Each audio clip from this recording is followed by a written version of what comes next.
una kong tinest na baterya. Sinubukan kong i-charge to. Ayan, i-charge ko na ha. Subukan natin ngayon.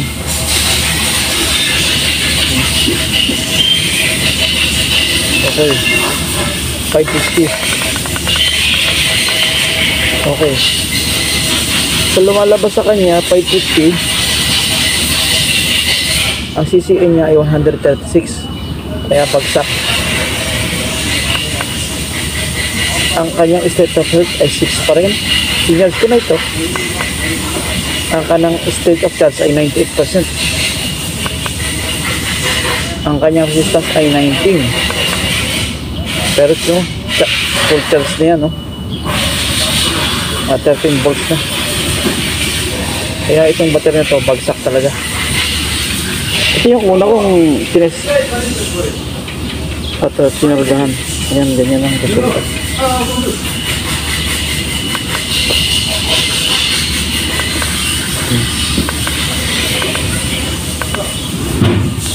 Ito, isa to sa baterya na nagcha-charge, nagagamit maghapon, pero kinabukasan wala nang karga. Tingnan natin, no? Yan, test.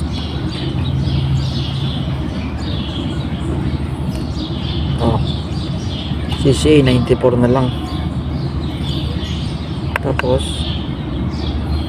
state of health 3%, state of charge 98. Biro mo, state of charge 98, sabihin kargado siya. Mataas ang voltahe nito. Oh, tingnan mo yung resistance niya sa loob, 27.5. Ang voltage 12.62, kompleto voltage, pero nakikita mo na ang resistance, oh, sa loob 27.5. State of charge niya 98, sabihin kargado, pero yung health niya 3 lang. Kaya meaning sira na itong battery na ito.